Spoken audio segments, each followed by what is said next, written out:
Hello world, from whichever time zone you're catching me from, my name is MD90. Welcome to my YouTube channel. If you're not subscribed to the channel, make sure you hit that subscribe button, turn on the bell notification to all so that you do not miss the uploads that come up. And the easiest way for you to navigate the channel is to head to the playlist. You'll find videos curated for you based on your interest. So if you're interested in the Kutika podcast, you'll find a playlist for that. For news and trends, there's a playlist for that. Exclusive with MD90, a bunch of playlists that are created based on your interest. So the easiest way to navigate the channel is head straight to the playlist and you'll find what you're here for. Consider becoming a member of the channel.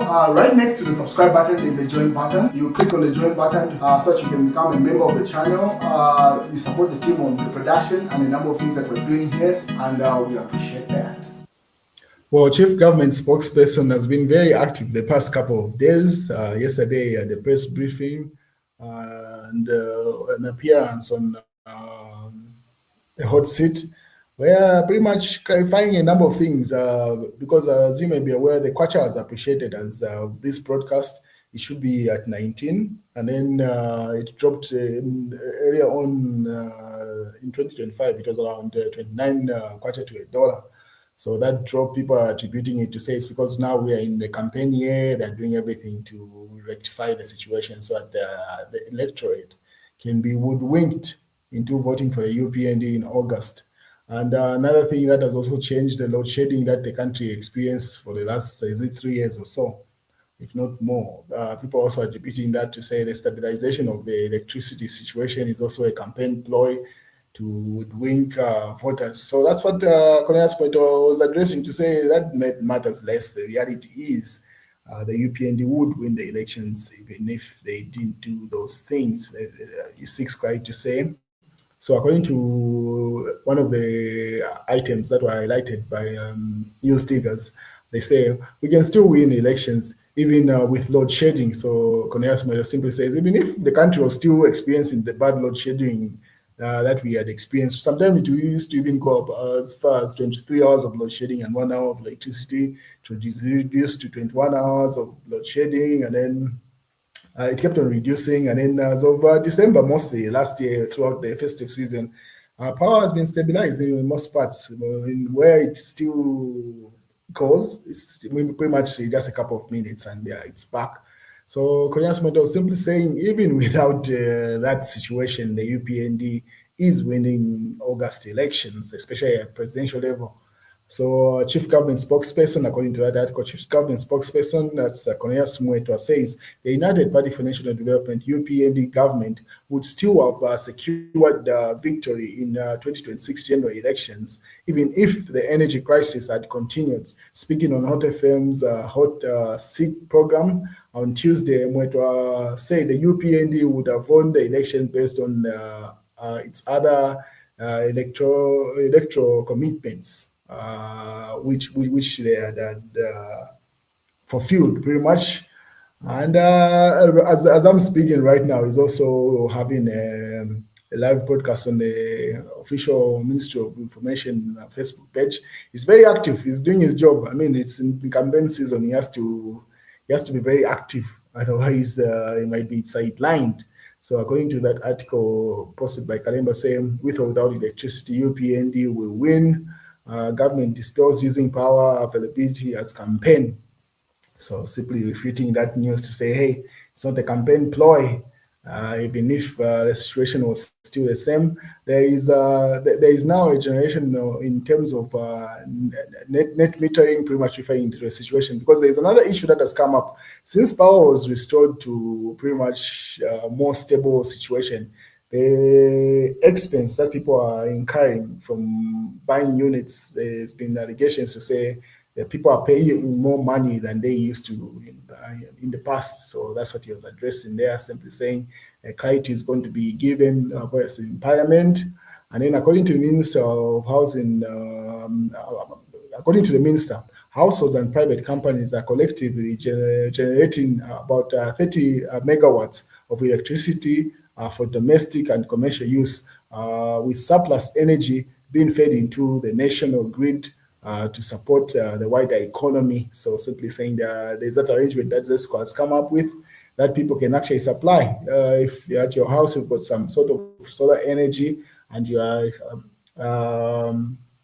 producing in excess than what you need at a household level, you can supply ZESCO and obviously reduce the cost to which you incur on your bill as a citizen. So the investment shows that citizens can become producers of power and not just perpetual consumers. That's what I added.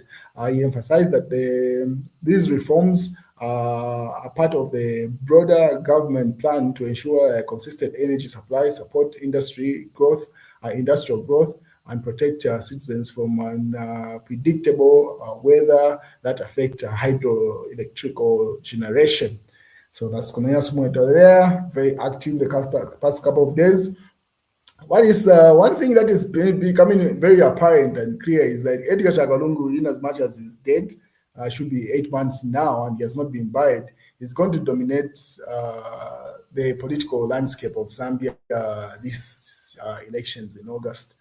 Because initially, if you remember, in the opposition, most of the times why they wanted to associate with either Uka Alliance or Tonse Alliance was because they're counting on the endorsement of Edgar Chagalungu, whether he wasn't going to be a candidate or not. They wanted his endorsement because, I mean, he has been a former head of state, so the level of notoriety that he enjoys, especially in rural areas, cannot be overshadowed. So now that he's dead, people have just decided, hey, even in his death, we're going to be using him as a campaign ploy in the opposition mostly. So most of the posts that he had done in the past, or that were done on his behalf on his platform, being used to say those are his last words, that's what he said, and that conversation continues. So obviously, a post that was put up on 25th April 2025, an article. This is at the time that I think whoever was running the page, his page, was still in good graces with everybody else in the Patriotic Front. I put up an article to which Edgar Chagalungu says, to all Patriotic Front members and members of the Tonse Alliance, ECL's last words. That's according to Grandstone Television there. So, and then they repost the same article. So it's that it's that strategy that people are using. They're using the same articles that were published on the former head of state's page. And then if they favor either candidate Makebi Zulu or they favor Brian Munduwile, they utilize that post. So pretty much they share, say these are the last words that he wished for Tonse Alliance, and they go ahead and also attach pictures of the people that were part of the first team of Alliance partners. So you can see there, that's Peter Sikamba on the far left in green. You can see Danny Poole there in another t-shirt that is of some yellowish format. Then you can see Edgar Chagalungu there and Sean Tembo. These were the initial leadership of the Tonse Alliance. So simply trying to say anybody else that has come along when kicking out Sean Tembo, those are part of the core leadership of that alliance. And yeah, they share this article from that day. What is on the other hand, Patriotic Front on Tonse Alliance. So the party has stated with emphasis that the only legal and legitimate Tonse Alliance is the one created by the late President Dr. Edgar Chagalungu. President Lungu appointed Given Luwinda, so you can see there. So another narrative is in push. Appointed Given Luwinda and Honorable Raphael Nakashinda to head the alliance in the capacity as a leader of the Patriotic Front, and the party was the anchor of the alliance as provided in the founding documents and subsequently signed a memorandum of understanding by our partners. Therefore, the leadership of Tonse Alliance remains one led by Patriotic Front acting president, that's Given Luwinda, and Secretary General Raphael Nakashinda. But at the moment, Raphael Nakashinda is in prison, so I don't know how that works. Yes, Edgar Chagalungu did appoint those people before he died, or nominated those people to lead the alliance, but Raphael Nakashinda is in prison, and obviously Brian Munduwile has taken over a version of the Tonse Alliance with the endorsement of Danny Poole. Danny Poole was also part of the initial group of leaders that were part of what Edgar Chagalungu signed off on. So it's neither here or there. You can see those battles within the Patriotic Front keep on ongoing. What is the delimitation process of the 70 new constituencies has been announced by the Electoral Commission of Zambia. They've put up dates, so watch out for the dates with whichever constituency that you're in, and then go and make your case known to say which new constituencies are supposed to be created. So there's a central province and pretty much in across the nation. So you can check out that list. I'll post it on the community tab. You can read and check where what day your meeting will be taking place. Most of the meetings are taking place within February. They want this thing to be done as soon as possible so they can announce those new 70 constituencies. And then Secretary says, don't be cheated. Go and be part of the process. Delimitation schedule district meetings. So that's a schedule posted by ECZ, shared by Secretary. And then Lusaka must have at least 30 constituencies after delimitation. So says Chagwa. So Movement for National Renewal Leadership, John Chagwa says, Lusaka should not get less than 30 constituencies after delimitation exercise. Chagwa has also insisted that its movement will reach the 1 million target by the end of February. So his recruitment process to say 1 million people to be part of the movement, he says they'll reach it by the end of February. And he says part of that 70 constituencies, 30 should be within the capital city. I don't know how that works because there are other arguments to say within the rural areas, there are some constituencies that are way bigger than some in Lusaka, yes. And as you may be aware, having the rural vote favors the incumbent presidency, but the urban votes rarely favor the incumbent pretty much. So it will be in the interest of the UPND to make sure that if the delimitation happens in rural areas, whilst the opposition would advocate for in urban areas, that's either on the Copper Belt or in Lusaka, where they are likely to get votes for the opposition. So I don't know who wins in this case. Hence the need for you to go and be part of those conversations in your constituency so that you ensure you're not just chosen or your constituency does not get sidelined if it's too big and needs to be broken down. That's John Chagwa's opinion. And then, obviously, in Zimbabwe, Zimbabwean cabinet has approved a constitutional bill that seeks to increase term of office for president and parliament from 5 years to 7 years. In Zambia, this was just a rumor, but in Zimbabwe, it seems like it has become law. Yeah, it's too bad for our brothers and sisters over the border.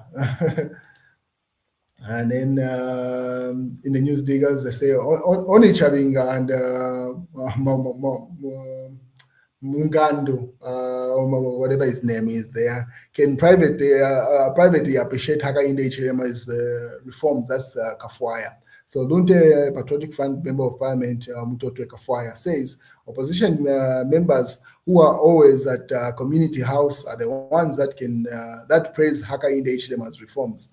President Hichilema recently revealed that the mining industry in South Africa, that the opposition were privately appreciating and acknowledging the results of the reforms of his government. So Mtoto Kafaya simply saying that opposition is pretty much Robert Chabinga and the Secretary General, not the rest of the members of Parliament. That's him and the rest. So says Mtoto Kafaya there. That's what's in the Money Daily. And then obviously Edgar Lungu's son, 24 million property seized. That's in the Times of Zambia. And then government orders ZESCO ERB to probe fast depletion of electricity units. So that conversation has finally made it into a probe. We'll wait and see how the results will come from that. But that's the news, ladies and gentlemen. Have a beautiful day.